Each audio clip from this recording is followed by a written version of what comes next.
The rain had been falling for hours, thick, cold sheets slicing through the empty streets like blades of glass.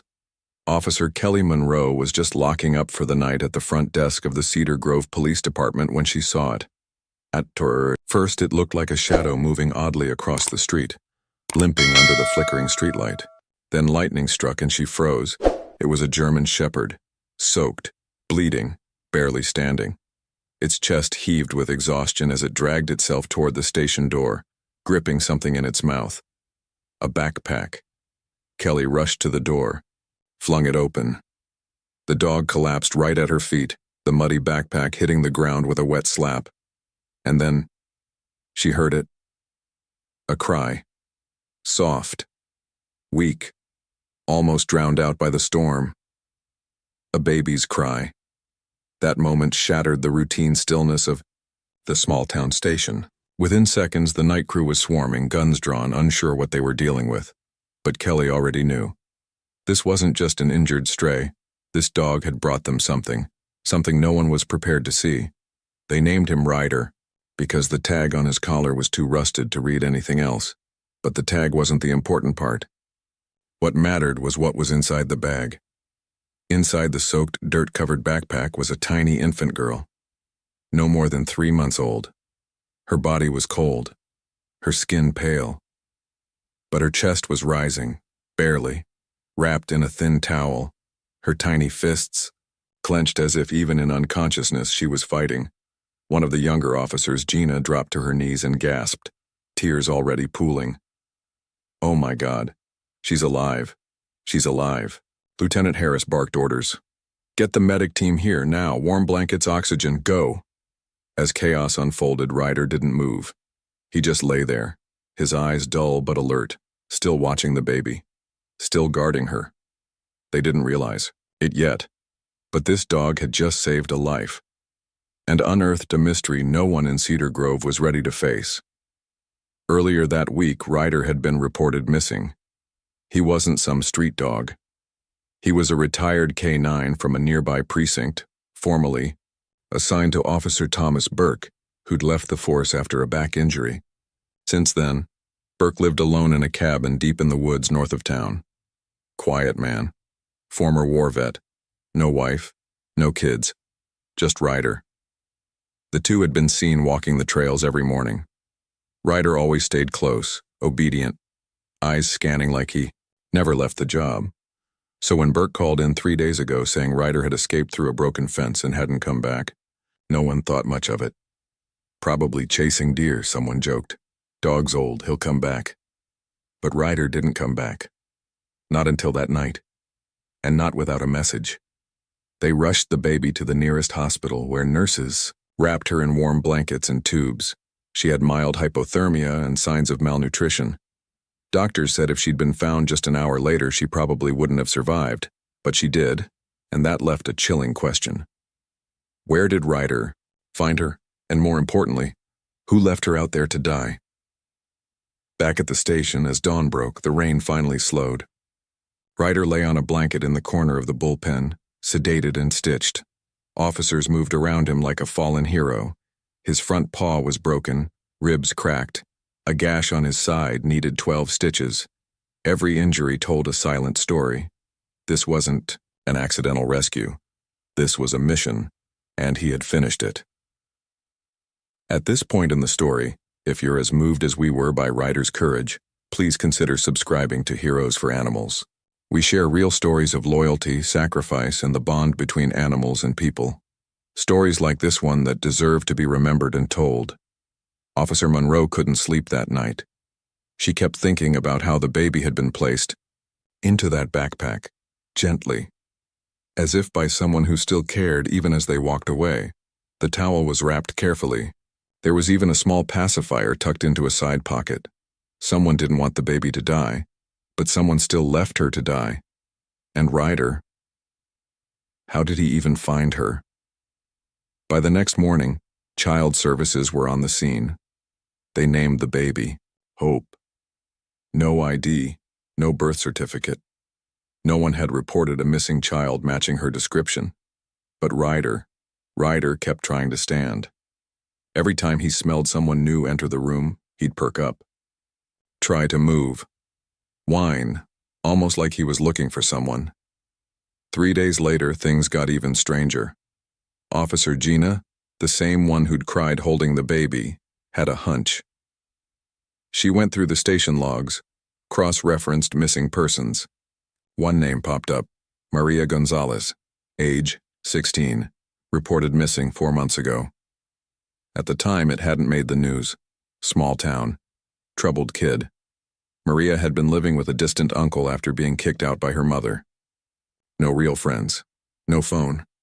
Her school counselor said she'd been withdrawn, and possibly pregnant, but without any solid evidence, the case went cold. Now, looking at baby Hope, olive-toned skin, curly black hair, around 3 months old, it wasn't a stretch to imagine she could be Maria's child. They reopened the file, and what they found next changed the story completely. Maria had been in Cedar Grove 3 months ago, and Officer Thomas Burke, Ryder's owner, was listed in her last known contacts. He'd been volunteering at a food pantry downtown. Maria had come in 3 times. Each time she spoke with him privately. Witnesses say he seemed protective of her. That was enough for Monroe to drive out to Burke's cabin, and what she saw there, well, we'll get to that in part 2. But let's just say Ryder wasn't running away. He was running toward something. Something buried, something that barked at him every night in his dreams. And when no one else listened, he acted. Lieutenant Monroe had driven that dirt road dozens of times. Hunters used it, hikers, local teens looking to drink where no one would bother them. But this morning the road felt different. It felt like a secret was waiting. The trees closed in tighter the farther she went. Pines tall and dark, dripping with last night's rain. Mud caked the tires of her cruiser. Fog clung to the windshield. The GPS blinked out a quarter mile before the destination. Not unusual. Thomas Burke had always been the type to live off the grid. But now, with what they'd learned, Monroe's gut twisted. She parked at the edge of the tree line and stepped out, boots sinking into soft earth. The cabin sat silent, old, weather-worn, porch light still flickering, smoke curling from the chimney, which meant someone was home or had been recently. She placed her hand on the grip of her holstered sidearm and stepped forward. Thomas Burke didn't answer the first knock. Monroe waited, then knocked again. This time louder. Officer Monroe, Cedar Grove PD. Thomas, I need to speak with you. Pause. Then a slow creak. The door opened a crack and Burke's face appeared in the sliver. Tired eyes, graying beard, a faded hoodie. He didn't look surprised. You found the baby, he said flatly. Monroe blinked. Yes, we did. Ryder brought her to us. She's alive. In the hospital now. A beat of silence passed between them. Then Burke opened the door all the way and stepped aside. You should come in. Inside, the cabin smelled of cedar smoke, coffee, and something else Monroe couldn't place. Something faintly metallic, almost like rust. The place was clean, almost obsessively so. Books lined the walls, military medals on a shelf, a folded American flag in a triangular case above the fireplace. Burke gestured toward a wooden chair. He remained standing. You're not here for coffee. Monroe sat, her eyes never leaving his. Tell me about Maria Gonzalez. Burke's shoulders tightened. He looked away toward the window. I didn't hurt her, he said. I tried to help. So she was here? He nodded slowly. She came to me. Told me she had nowhere else to go. She was scared. Said she was pregnant. Said her uncle wasn't safe. Monroe's stomach turned. She kept her voice level. Why didn't you call us? She begged me not to. Said she'd run if I did. Said she trusted me because Ryder was good to her. That. Name again? The dog, always the dog. The only one who saw what others didn't. Burke sighed and continued. She stayed here. I gave her the spare room. Brought her food. I taught her how to take care of herself. How to breathe through the contractions when they started. Where is she now? Monroe asked. He didn't answer. Thomas, I'm asking you directly, where is Maria? His eyes dropped to the floor. She didn't make it. Monroe's breath caught. She died. During labor? Burke nodded. It happened fast. I didn't know what to do. I tried CPR. She lost too much blood. She was gone before I could even get to the truck. And you didn't report it? I panicked, he said. I buried her behind the cabin. Monroe stood, fury rising in her chest. You hid the death of a minor girl who was under your care. You hid a child. That baby could have died, Thomas. She almost did. Burke said nothing. His hands trembled. She asked me to protect her daughter, he whispered. She said her name would be Hope. Said if anything happened, I should make sure she got to someone safe, but I didn't think I could do it. So Ryder did. Burke nodded. He wouldn't leave the crawl space. Every night he stood there whining. I finally opened it. He pulled the bag out himself. Like he knew. Like he remembered a promise his human couldn't keep. Later that afternoon, Monroe stood at the back of the property, facing a mound of earth barely hidden beneath leaves and stones. A makeshift cross stood crooked in the soil. No name, no date. Just a memory someone tried to bury. They exhumed the body under the supervision of forensics. The medical examiner confirmed the remains were consistent with a teenage female who had recently given birth. DNA results later confirmed what Monroe already knew. Maria was the mother of the infant girl found in Ryder's bag. The story spread fast. The baby. The dog. The silence. And the man who let fear win, until a dog stepped in. Thomas Burke was taken into custody without incident. The charges were still being debated. Failure to report a death, unlawful burial, endangerment of a child. He didn't fight, didn't plead. Just sat in the back of the patrol car staring out the window at the fading pines. Ryder, meanwhile, was hailed as a hero. His photo made the front page of the Cedar Grove Gazette. He was featured on local news. Donations poured into the shelter that had helped care for him post-surgery. But none of that changed the truth. He had done what no one else did. He had listened. Hope, officially Isabella Hope Gonzalez, was placed in emergency foster care while the state sorted out her future. The nurse who first fed her at the hospital requested to adopt her. I can't explain it, she told the caseworker. But when I looked into her eyes, I felt like she'd been through a war she didn't remember, but Ryder did.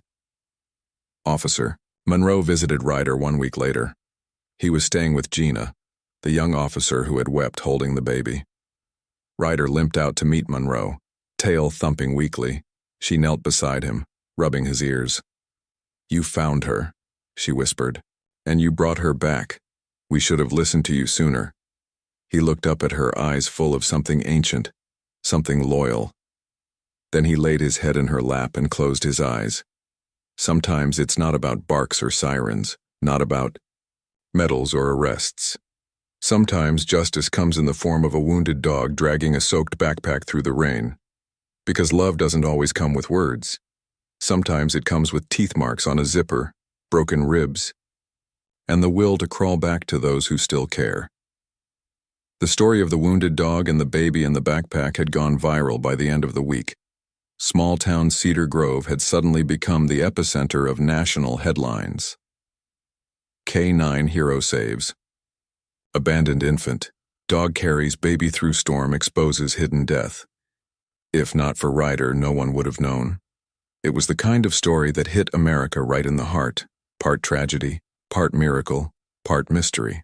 But what most people didn't know, what still hadn't come out publicly, was that Ryder had been trying to tell someone something for weeks. Officer Gina Morales knew it better than anyone. She'd been the first to hold baby Hope when they unzipped the muddy backpack. She was also the first one Ryder let near after surgery. And now every evening after her shift she sat with him, quietly, patiently, watching the way his ears twitched when someone said the name Maria. Ryder would get up, walk to the door, wait. Every time. It was like he was expecting her to walk back in, but she never would. The district attorney had issued a public statement clarifying charges against Thomas Burke. There would be no homicide indictment. Medical records confirmed Maria had died of hemorrhage during childbirth. But Burke was facing multiple felony charges: unlawful disposal of a body, child endangerment, obstruction of justice. Still, many in the town were divided. Some called Burke a coward. Others said he was just a broken man who didn't know what to do. But no one could deny one thing. It was Ryder, not Thomas, who had chosen action, who had left the cabin injured and alone to find help, to deliver a baby, and maybe to deliver the truth. What no one had pieced together yet was that this wasn't just about Maria or the baby. There was more buried in those woods than a shallow grave. It was mid-March when the first clue emerged. A local hunter named Greg Taylor came into the station with something strange. He'd been hiking along the northern ridge near Thomas Burke's cabin, looking for game trails, when his dog sniffed out an old piece of fabric sticking out of the ground. It looked like a tarp, he told Monroe. But when I pulled it, it was heavy, like weighed down. Inside the tarp was a bundle of soiled clothes, a disposable phone, and a torn plastic grocery bag with medical gloves and wipes. And blood. It was dried, old, but it was there. Monroe's team cordoned off the area and brought in search dogs. Ryder, still recovering, had been cleared for limited outdoor movement, and when Gina brought him to the site, something changed. He froze. Then slowly, limping, began to walk toward a patch of trees about 30 feet away. He sat, looked back. Then started pawing at the earth. They dug for 3 hours before finding what Ryder had sensed: another shallow grave. But this time, it wasn't a body. It was a box, a small wooden chest. Inside, photographs, letters, and a notebook wrapped in plastic. The letters were from Maria. The notebook was hers too. She had been keeping a journal the entire time she stayed with Thomas. And in those pages was a story no one expected. Maria had known she was pregnant before coming to Cedar Grove. She had run from more than just an abusive uncle. She had been part of a group home in another town, one with a long list of complaints and no real oversight. She wrote about fear, about being followed, about a man she'd seen speaking to her caseworker one night, the same man who appeared later at the food pantry, asking about her. Thomas hadn't just offered her a place to stay. He had promised her safety, but she had never fully trusted him. In one entry dated 3 days before she gave birth, she wrote, "Ryder is the only one I believe. He sleeps in front of the room door. He barks if Thomas comes in when I'm not. Wake, I think. He's trying to protect me from something even I don't understand." The entries stopped the day before she went into labor. Monroe read the entire notebook 3 times. Her chest grew tight with every page. She began digging through old reports, group home complaints, missing teen files, anonymous abuse tips that had never been followed up, and she found something chilling. One name kept coming up: Thomas Burke. He'd been listed as a community volunteer on multiple caseworker reports. Never formally accused of anything, but mentioned often enough to raise suspicion. How had no one noticed, and why had he targeted Maria? The answers came slowly and painfully. Phone records showed that Burke had called the home's director twice, in the month before Maria disappeared. He said he was checking on a young girl who had no family, but what followed was even worse. When the director was questioned, he admitted, under pressure, that he had looked the other way when Burke took Maria in. She seemed better off with him, the man said, avoiding Monroe's eyes. "And the baby?" she asked. He said nothing. Monroe stood up from the interrogation room and walked straight to Ryder's kennel. He was resting, head on his paws. But when she entered, his tail moved once. She sat down beside him. "You knew," she whispered. "You knew. He wasn't who he said he was. And you stayed anyway. You watched her, protected her. And when she was gone, you took it on yourself." She placed her badge on the floor beside him. "Guess we got the badge on the wrong one all along." The next day, Monroe made the decision to reopen not just Maria's case, but 6 other missing teen files from counties surrounding Cedar Grove. Every single one had ties to the same group home, and everyone had, at some point, interacted with Thomas Burke through volunteer services or church functions. The truth was darker than anyone had imagined. Maria hadn't just been abandoned. She had been hidden, her voice silenced, her baby nearly erased. But Ryder didn't let that happen. Baby Hope remained in the care of Nurse Diane, who had filed for legal adoption. CPS announced that she would be granted full guardianship pending the background check, which she passed with ease. Ryder, now fully healed, was scheduled to receive a national award for animal heroism. But he didn't care about medals. He only perked up when Diane brought Baby Hope to visit the station. The moment she was placed on a blanket beside him, he inched closer and gently nudged her with his nose. She giggled. He licked her cheek. It was the first time he wagged his tail since everything happened. Cedar Grove changed after that. People started asking more questions, looking deeper, listening better. And when a child cried or a girl went quiet or a dog barked when something felt wrong, people paid attention, because Ryder had taught them that instincts matter, that loyalty sees through lies, and that sometimes the hero doesn't carry a gun or wear a uniform. Sometimes he just carries a backpack, through the rain, bleeding, and won't stop until someone listens. The spring thaw came late to Cedar Grove that year. Most mornings were still wrapped in frost. Trees stood bare and stiff like sentinels.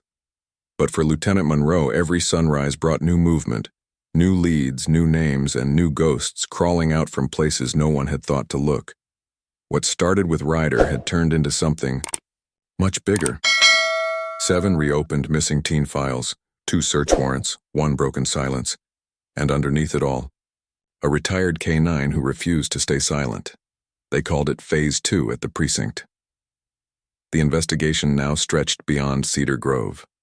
Monroe and her team were in contact with 3 other counties, all coordinating a deep dive into group home systems, former social workers, and clerical staff. It was tedious, often thankless work. Paper trails, archived voicemails, dusty boxes of handwritten reports. But then something strange happened. 2 of the group homes they were investigating abruptly closed. One cited financial reasons. The other claimed they were relocating. Both happened within the same week. Too convenient. Monroe knew something wasn't right, and Ryder knew it too. It had been nearly a month since Baby Hope was found. She was growing stronger, heavier, starting to smile, though never for long. Diane, her foster nurse, said she often woke up crying in the early hours, as if from a dream she couldn't remember. One morning, Ryder was lying beside her crib. She reached a tiny hand through the bars and grabbed his ear. He didn't flinch. Just let her hold on, gently lifting his head to nuzzle her hand. She only sleeps when he's near, Diane told Monroe one day. It's like she feels safe with him, like she remembers something he did for her. Monroe nodded. She does. She just doesn't have the words for it yet. On a hunch, Monroe returned to Burke's cabin, this time with a warrant and a forensic team. The grave behind the house had already been cleared, but there were still areas of the property that hadn't been touched, especially the basement. She remembered what Ryder had done before, how he scratched at floorboards, how he tried to lead them somewhere. So when they opened the old trapdoor to the cellar beneath the cabin, Ryder followed without hesitation. And as soon as his paws hit the concrete, he turned left, toward a side wall that looked solid. But he began to whine. Monroe leaned in, examining the baseboard. It had a faint discoloration, just a few inches of it. When she tapped it with her flashlight, it sounded hollow. Get me the thermal scanner. They found the hidden compartment within minutes. A false wall, behind which was a small windowless room. Inside, a mattress, a bucket, a set of worn blankets, half-eaten food, old children's books, a broken baby monitor, and in one corner, scratched into the plaster, tiny marks, dozens of them, tally marks. Someone had been keeping track of days, No one had known that room existed. Not even the county assessor. It wasn't listed on the blueprint. The construction looked recent, at least within the last 2 years, but that wasn't the worst part. In a dusty wooden box by the door, sealed in a Ziploc bag, they found more letters. Letters written by other girls. Some dated back over a year. One included a photo of a different infant, one no one recognized. The words were heartbreaking. "If you find this, please tell my mom I didn't leave her." He said he'd help. Me. He lied. I don't know what day it is, I'm scared. Monroe stepped out of the room, heart pounding. She radioed the station. "Get a team ready. We're now investigating this property as a confirmed site of illegal detainment and possible trafficking activity. Notify the federal task force." The media exploded. What started as a story about a heroic dog had now become a full-blown criminal investigation into a multi-county failure of the system. Interviews, press conferences, advocacy groups, protests, it was chaos. But it was necessary chaos. People needed to know. And more importantly, people needed to start caring. Meanwhile, Ryder's fame grew. But Monroe made sure the real story didn't get buried beneath the headlines. At one press conference, when a reporter asked what made the dog so special, Monroe looked straight into the camera. "It's not just that he carried a baby to safety. It's that he never gave up. He barked, scratched, limped, crawled, whatever it took. Ryder didn't just save Hope. He made us see everything we were missing. He forced us to listen." Not long after the discovery at the cabin, Monroe was contacted by a young woman named Elena Torres. She was 21 now, but at 16 she'd been part of the same group home where Maria had once lived. She asked to speak privately. They met at a diner just off Route 6. Monroe came alone. Ryder sat beside her booth, calm, alert. Elena looked at the dog, then back at Monroe. "I remember him," she said. "That dog. I saw him once. It was outside the pantry. I was with Maria. You knew her? She was my roommate. We were close." Monroe leaned in. "Did she ever tell you anything about Burke?" "She didn't have to," Elena said. "We all knew something was off. The way he looked at the girls, the way the staff let him take people out without questions." She swallowed hard. "I was supposed to go with him once, but I faked being sick. Maria went instead." Silence settled between them. "I still hear her sometimes," Elena whispered, "in my dreams, telling me to tell the truth." Ryder let out a soft whine, and Monroe knew. That truth was finally starting to come out. Burke's trial was scheduled for fall. The DA added new charges: kidnapping, unlawful imprisonment, multiple counts of child exploitation. More survivors stepped forward, emboldened by the story of Maria and Ryder and baby Hope. What once had been whispers in the system were now loud, undeniable truths. As for Ryder, Monroe made a decision. One evening she walked into Diane's home with a folder in hand. "What's that?" Diane asked, bouncing baby Hope on her knee. "Adoption papers," Monroe said. Diane raised an eyebrow. "For Hope?" Monroe shook her head. "For Ryder." Diane blinked. You're serious?" "I am. But not for me. For you." Diane looked down at the baby, then at the dog, who lay curled beside her bassinet. "I thought he already belonged to someone." Monroe smiled. "He does now." The paperwork went through quickly. Local law enforcement pulled strings. Senators tweeted support. And just like that, Ryder, former K-9 survivor rescuer, was officially adopted into the same home as the baby he saved. The same girl who had clung to life in a cold backpack in the middle of a thunderstorm. Now she reached for him every morning, and he never left her side. Hope's first birthday was quiet. Just Diane, a few friends, some cupcakes, and a dog who sat proudly by the high chair, as if standing guard over something sacred. No one mentioned the past, but they didn't have to. It lived in the scars, in the newspaper clippings on the fridge, in the small tattoo Monroe had gotten on her wrist, a paw print with the word Hope beneath it. and in the new plaque at the entrance of Cedar Grove Police Department, in honor of Ryder, Canine Hero, guardian of the innocent, the dog who made us listen. Summer came to Cedar Grove slowly that year. The trees returned to life one leaf at a time. Porch swings creaked again. Kids rode bikes through neighborhoods where the sidewalks still remembered what had happened.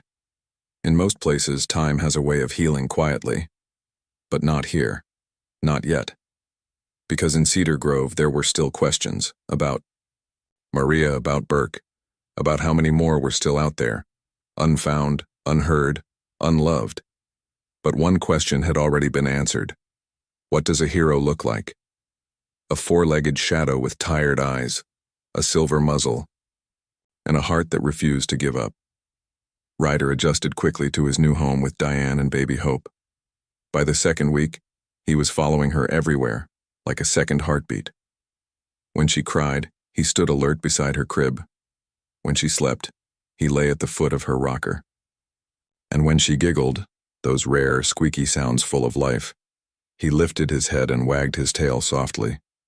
It wasn't just attachment, it was purpose. Diane swore he could sense her dreams. He gets up a few seconds before she wakes, she said once to Officer Gina. Like he knows, like he's been watching over her in ways we can't. The trial of Thomas Burke began in early July. Cameras crowded outside the courthouse. Protesters held signs, "Justice for Maria," "Believe survivors," "End the silence." Inside, the room was cold and still. Maria's journal entries were introduced as evidence. So were the letters, the photos, and the items found in the hidden basement room. Burke didn't speak much. His lawyer leaned hard on the claim that Maria's death had been natural, unpreventable, that he had tried to help her, that he panicked. But the prosecution had a different story. And this time, Maria told it, through every page she had written, every word scratched into the margins. They read her final entry aloud in court. "Think the baby will come soon.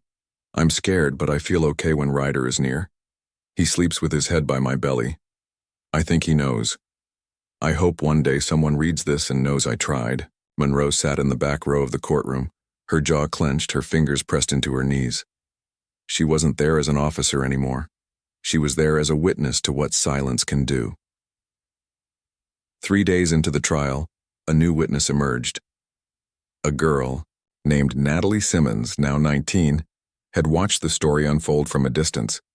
But when she heard Maria's journal read aloud, she couldn't stay silent.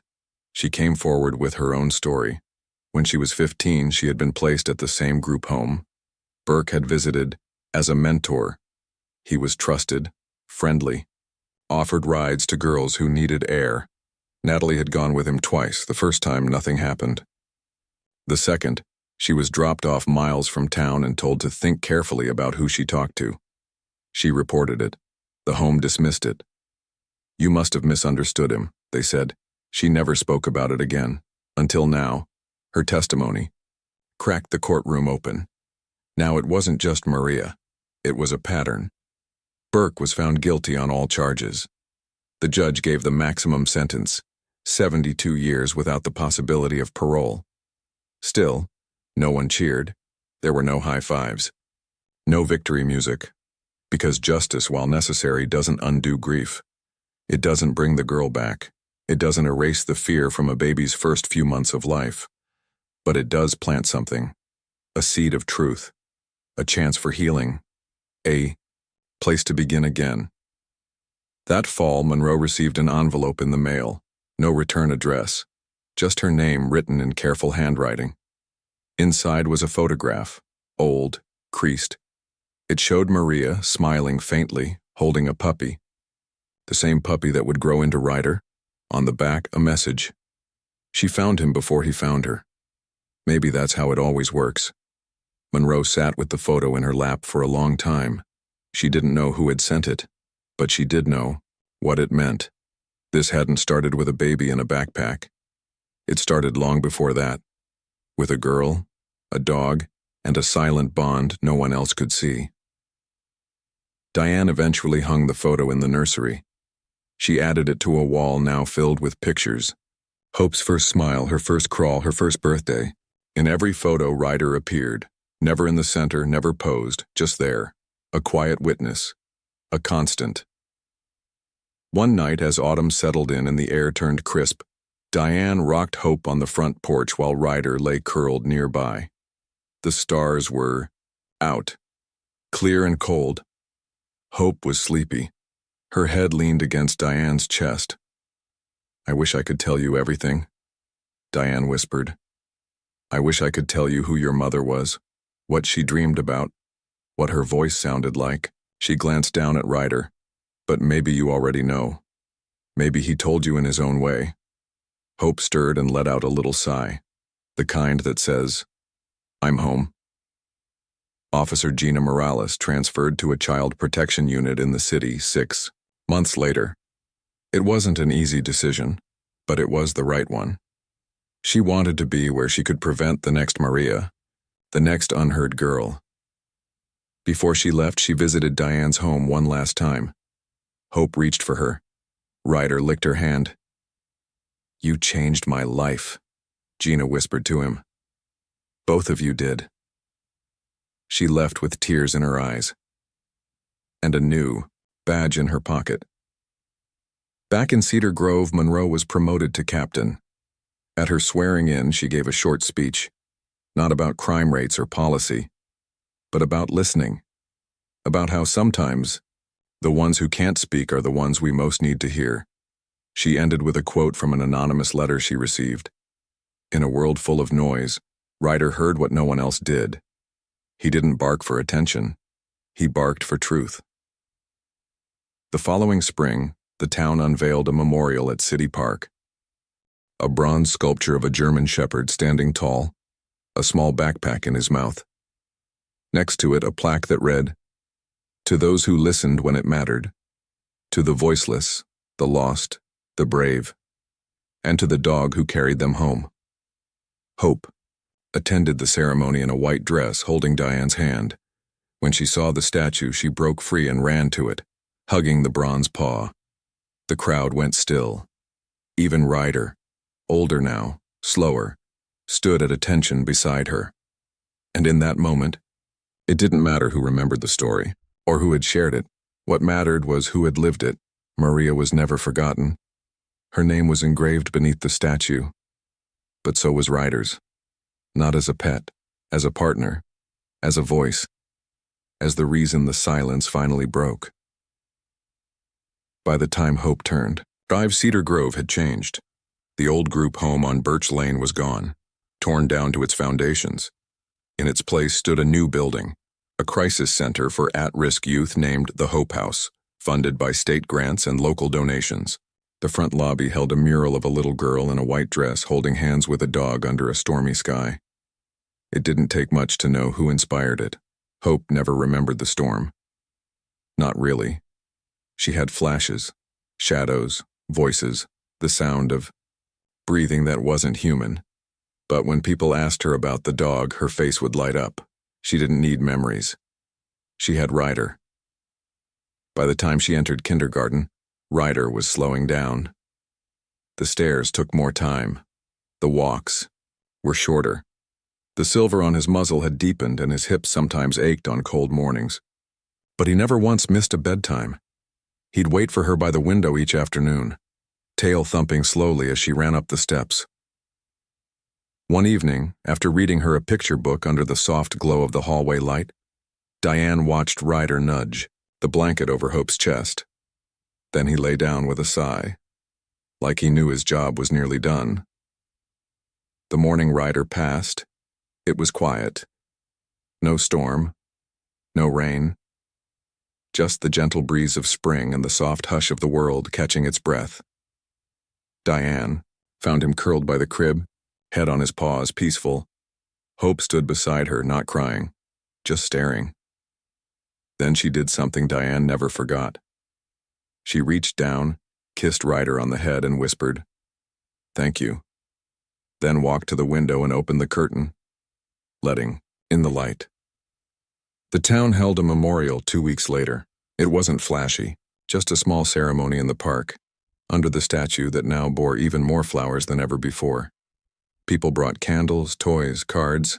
Someone placed a leash beside the bronze paw. Someone else tied a child's sock to the backpack. One boy stood, quietly holding his dad's hand, whispering, "That's the dog that saved the baby." And for once, there were no reporters. No headlines. Just gratitude, real, honest, human. Diane had Ryder cremated. His ashes were kept in a cedar box beneath the mural at Hope House, where hundreds of kids passed every year, some broken, some scared, some silent, and every one of them knew his name. He wasn't just a dog anymore. He was a symbol, a guardian, a story they told when kids asked, "Can anyone really care about someone like me?" "Yes," the staff would say. Someone once did, even when no one else listened. Hope grew up with that story. She carried it quietly, never bragging, never leaning on it. Just knowing she had survived. Knowing someone had loved her enough to crawl bleeding through the night. Knowing that her mother, though young, scared and alone, had tried to give her a future. She asked about Maria often. Was she nice? Did she sing? Diane would answer as best she could. She was brave. She wrote stories. She loved you more than anything. Sometimes Hope would draw pictures of her, always with long dark hair and a dog beside her. A family reunited in crayon. Years passed. Hope turned 9, then 10. She spoke at her 5th grade graduation. The class theme was courage, and she brought a photo of Ryder to the podium. "My dog didn't just protect me," she said. "He showed people that even if you can't speak, you can still be heard." The crowd went quiet. A few teachers cried. Diane watched from the 3rd row, tissues balled in her hands. On the 10th anniversary of Maria's death, Cedar Grove hosted a candlelight vigil. Hundreds gathered. Monroe, now retired from the force, returned to speak. Her hair had gone silver. Her hands trembled slightly, but her voice held steady. "We are here," she said, "because a young girl dared to trust, because a dog refused to quit, because silence doesn't have to be permanent." She looked at Hope, now a young teenager standing proudly with Diane. And because this story, this life, reminds us all what love looks like when words aren't enough. That same night, Hope asked Diane a question she hadn't heard before. "Do you think Ryder knew who I'd become?" Diane paused. "I think Ryder knew exactly who you were the moment he laid his head on your belly." Hope smiled softly. "I miss him." "I do too." By age 16, Hope was volunteering at the Hope House. She led reading circles, helped kids through intake, sat with children who had lost more than they could say, and she always brought something with her, Ryder's old collar, now polished, and mounted in a shadow box. She never told the full story. She didn't need to. They felt it in how she listened, how she knelt to a child's level, how she said, "I'm here, you're safe." The way Ryder had. On what would have been Ryder's 15th birthday, Diane gave Hope a box. Inside was a single envelope. It was unopened. "Found it cleaning out the attic," Diane said. "I think Monroe left it years ago and never mentioned." "It was here." Hope opened it. Inside, a photo of Maria holding Ryder as a pup, one of the originals from the courthouse exhibit. And a note. "For Hope, so you know what love looked like before you could see it." Hope pressed the photo to her chest and didn't speak for a long time. She eventually went on to become a social worker, not because of obligation, because of memory, because Ryder had once carried her into the arms of a future, and she wanted to do the same. For someone, somewhere, someday. Her first day on the job, she brought a small framed quote and placed it on her desk. It read, "Sometimes the loudest cry for help comes with no sound at all." So here's where the story ends. Not with fanfare or flashbulbs, but with a legacy. A girl who was left behind but never forgotten. A mother who wrote her truth in the margins of a notebook. A man who broke the law but not the bond between a child and her guardian. A community that listened, and a dog who didn't need words to speak volumes. Ryder never made the evening news again, but his story lived on in whispers, in bedtime tales in classrooms, in quiet corners of shelters across the country. And maybe, just maybe, he sparked a few more ears to listen when no one else would. Thank you for following this story, for walking alongside Ryder, Maria, Hope, and everyone whose life was touched by one moment of courage in a storm. Before you go, we'd like to ask, when was the last time you truly listened, not with your ears, but with your heart? Let us know in the comments, and never forget, sometimes, heroes don't speak, they simply show up, exactly when we need them most.